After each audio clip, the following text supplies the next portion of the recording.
भारत और चीन की शिक्षा व्यवस्था, एक विस्तृत तुलना। प्रस्तावना। शिक्षा किसी भी देश की सबसे बड़ी ताकत होती है।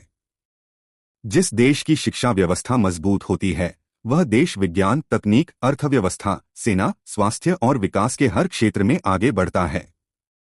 आज दुनिया में दो बड़े एशियाई देश, इंडिया और चाइना, अपनी जनसंख्या और तेजी से बढ़ती अर्थव्यवस्था के कारण पूरी दुनिया का ध्यान आकर्षित कर रहे हैं। दोनों देशों के पास करोड़ों छात्र हैं, लेकिन दोनों की शिक्षा प्रणाली में बहुत अंतर है। भारत में शिक्षा व्यवस्था लोकतांत्रिक और विविधता से भरी हुई है, जबकि चीन की शिक्षा प्रणाली बहुत अनुशासित, नियंत्रित और तकनीक आधारित मानी जाती है। चीन ने पिछले कुछ वर्षों में शिक्षा के माध्यम से विज्ञान, टेक्नोलॉजी और मैन्युफैक्चरिंग में बड़ी सफलता हासिल की है। वहीं भारत आईटी, मेडिकल, इंजीनियरिंग और रिसर्च के क्षेत्र में तेजी से आगे बढ़ रहा है, लेकिन अभी भी कई चुनौतियां मौजूद हैं। यह निबंध भारत और चीन की शिक्षा प्रणाली की पूरी तुलना प्रस्तुत करता है। शिक्षा व्यवस्था का इतिहास। भारत भारत की शिक्षा व्यवस्था बहुत पुरानी है। प्राचीन समय में नालंदा यूनिवर्सिटी और तक्षशिला जैसे विश्वविद्यालय पूरी दुनिया में प्रसिद्ध थे। यहां विदेशों से छात्र पढ़ने आते थे। लेकिन अंग्रेजों के शासन के दौरान शिक्षा प्रणाली बदल गई और पढ़ाई का मुख्य उद्देश्य नौकरी के लिए क्लर्क तैयार करना बन गया। आजादी के बाद भारत ने नई शिक्षा नीति बनाई और धीरे धीरे स्कूल, कॉलेज और विश्वविद्यालयों का विस्तार किया। चीन चीन की शिक्षा प्रणाली पर सरकार का बहुत मजबूत नियंत्रण रहा है। 1949 में कम्युनिस्ट शासन आने के बाद शिक्षा को राष्ट्र निर्माण का मुख्य हथियार माना गया। चीन ने गांव-गांव तक स्कूल पहुंचाए और तकनीकी शिक्षा पर जोर दिया। आज चीन दुनिया के सबसे बड़े शिक्षा नेटवर्क वाले देशों में गिना जाता है। स्कूल शिक्षा प्रणाली। भारत की स्कूल व्यवस्था। भारत में मुख्य रूप से ये बोर्ड हैं: CBSE, ICSE, STAT boards, NIOS. Bharat में शिक्षा का अधिकार कानून के तहत 6 से 14 वर्ष तक शिक्षा मुफ्त और अनिवार्य है। विशेषताएं: अलग अलग भाषाओं में पढ़ाई, निजी और सरकारी स्कूल दोनों, विविध पाठ्यक्रम, रचनात्मक गतिविधियों पर जोर।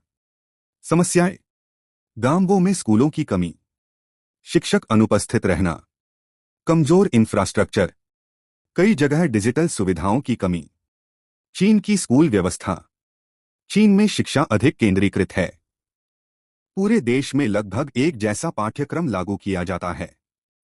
विशेषताएं: सख्त अनुशासन, लंबा अध्ययन समय, टेक्नोलॉजी आधारित शिक्षा, गणित और विज्ञान पर विशेष ध्यान। समस्याएं: छात्रों पर अत्यधिक दबाव, मानसिक तनाव, रचनात्मकता कम होने की शिकायत। प्रतियोगी परीक्षाएं। भारत में प्रतियोगी परीक्षाएं बहुत कठिन मानी जाती हैं। मुख्य परीक्षाएं: जेईई, एनईईटी, यूपीएससी, सीयूईटी।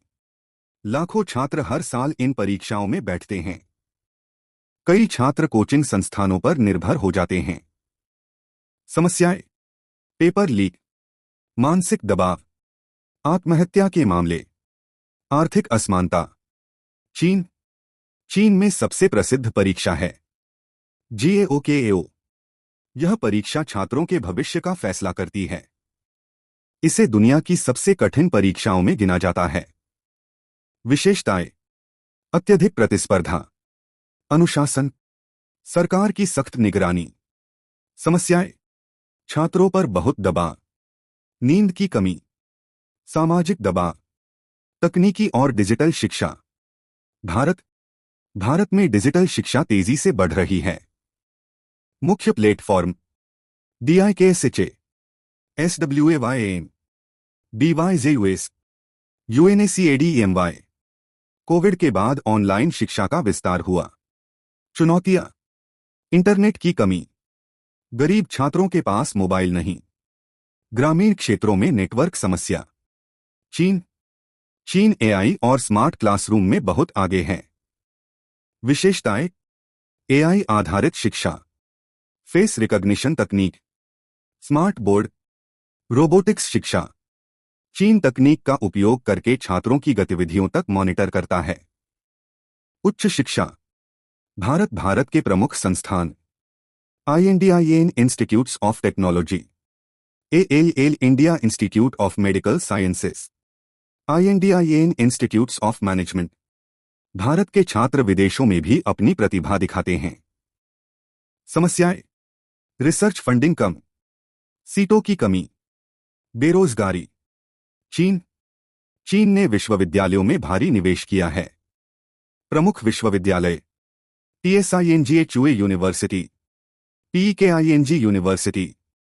विशेषताएं: रिसर्च पर जोर, आधुनिक लैब, सरकारी निवेश। आज चीन विज्ञान और रिसर्च में तेजी से आगे बढ़ रहा है।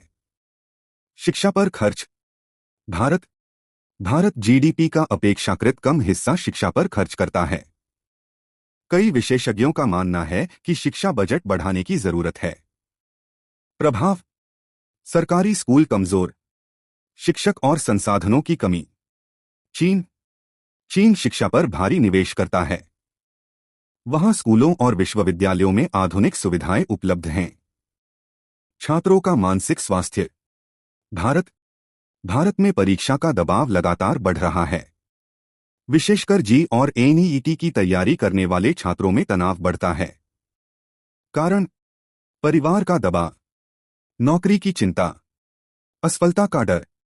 चीन में भी छात्रों पर अत्यधिक पढ़ाई का दबाव है। कई छात्र सुबह से रात तक पढ़ते हैं। परिणाम: तनाव, डिप्रेशन, कम सामाजिक जीवन। रचनात्मकता और नवाचार: भारत में कई छात्र स्टार्टअप और नवाचार की ओर बढ़ रहे हैं। उदाहरण: INFOSYS, TATA consultancy services. Bharat में युवा नई सोच के साथ आगे आ रहे हैं। चीन तकनीक और मैन्युफैक्चरिंग में बहुत तेजी से बढ़ा है। उदाहरण: HUAWEI, ALIBABA ग्रुप। चीन रिसर्च और उत्पादन क्षमता में मजबूत है। ग्रामीण और शहरी शिक्षा: शहरों में अच्छी शिक्षा सुविधाएं हैं, लेकिन गांवों में अभी भी समस्याएं हैं।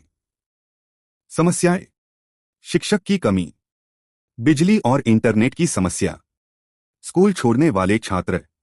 चीन ने ग्रामीण क्षेत्रों में भी शिक्षा सुधारने पर काम किया है। हालांकि वहां भी शहर और गांव के बीच अंतर मौजूद है। महिलाओं की शिक्षा: भारत में महिलाओं की शिक्षा पहले की तुलना में बेहतर हुई है। सरकारी योजनाएं: बेटी बचाओ बेटी पढ़ाओ, स्कॉलरशिप योजनाएं। चुनौतियां: बाल विवाह, गरीबी, ग्रामीण क्षेत्रों में जागरूकता की कमी। चीन में महिलाओं की शिक्षा दर काफी अच्छी मानी जाती है। विज्ञान और तकनीकी क्षेत्रों में भी महिलाएं आगे बढ़ रही हैं। रोजगार और कौशल शिक्षा: भारत में डिग्री तो मिलती है, लेकिन कई छात्रों में प्रैक्टिकल स्किल्स की कमी पाई जाती है। जरूरत: SKILL development, VOCATIONL training, INDUSTRY exposure. चीन वोकेशनल एजुकेशन पर अधिक ध्यान देता है। वहां उद्योगों की जरूरत के अनुसार कौशल विकसित किए जाते हैं। भारत चीन से क्या सीख सकता है? भारत चीन से कई बातें सीख सकता है। शिक्षा में अधिक निवेश, तकनीकी शिक्षा, रिसर्च पर ध्यान, स्कूलों में बेहतर अनुशासन, ग्रामीण शिक्षा सुधार। लेकिन भारत की सबसे बड़ी ताकत उसकी विविधता और रचनात्मकता है। चीन भारत से क्या सीख सकता है? चीन भारत से ये बातें सीख सकता है: लोकतांत्रिक शिक्षा वातावरण, रचनात्मक सोच, बहुभाषी शिक्षा, स्वतंत्र अभिव्यक्ति। निष्कर्ष: INDIA और चाइना दोनों दुनिया की बड़ी शक्तियां हैं। दोनों देशों की शिक्षा व्यवस्था अलग अलग मॉडल पर आधारित है। चीन अनुशासन, तकनीक और रिसर्च में आगे है, जबकि भारत रचनात्मकता, विविधता और प्रतिभा में मजबूत है। अगर भारत शिक्षा में निवेश बढ़ाए, गांवों तक अच्छी शिक्षा पहुंचाए, पेपर लीक और भ्रष्टाचार रोके तथा छात्रों के मानसिक स्वास्थ्य पर ध्यान दे, तो आने वाले वर्षों में भारत दुनिया की सबसे बड़ी ज्ञान शक्ति बन सकता है। शिक्षा केवल नौकरी पाने का साधन नहीं है, बल्कि देश और समाज को बेहतर बनाने की सबसे बड़ी ताकत है। भारत और चीन की शिक्षा व्यवस्था गहराई से तुलना। प्रस्तावना। आज पूरी दुनिया में शिक्षा को किसी भी देश की असली ताकत माना जाता है। जिस देश के पास अच्छी शिक्षा व्यवस्था होती है वही देश विज्ञान, तकनीक, अर्थव्यवस्था, रक्षा, चिकित्सा और विकास के क्षेत्र में आगे निकलता है। 21वीं सदी में इंडिया और चाइना दुनिया के दो सबसे बड़े और प्रभावशाली देश बनकर उभरे हैं। दोनों देशों की आबादी बहुत अधिक है और करोड़ों युवा विद्यार्थी इन देशों का भविष्य तय करते हैं। भारत और चीन दोनों एशिया की प्राचीन सभ्यताएं हैं, लेकिन उनकी शिक्षा व्यवस्था में काफी अंतर देखने को मिलता है। चीन ने शिक्षा को सीधे राष्ट्र निर्माण और आर्थिक शक्ति से जोड़ा, जबकि भारत में शिक्षा व्यवस्था लोकतांत्रिक, विविधतापूर्ण और कई स्तरों पर फैली हुई है। चीन का मॉडल अनुशासन, तकनीक और सरकारी नियंत्रण पर आधारित है, जबकि भारत का मॉडल स्वतंत्र सोच, विविध भाषाओं और रचनात्मकता को महत्व देता है। आज भारत के छात्र दुनिया की बड़ी कंपनियों में काम कर रहे हैं, वहीं चीन तकनीकी उत्पादन और रिसर्च में दुनिया को चुनौती दे रहा है। दोनों देशों की शिक्षा व्यवस्था में खूबियां भी हैं और कई गंभीर समस्याएं भी। इसलिए भारत और चीन की शिक्षा प्रणाली की तुलना करना बेहद महत्वपूर्ण है।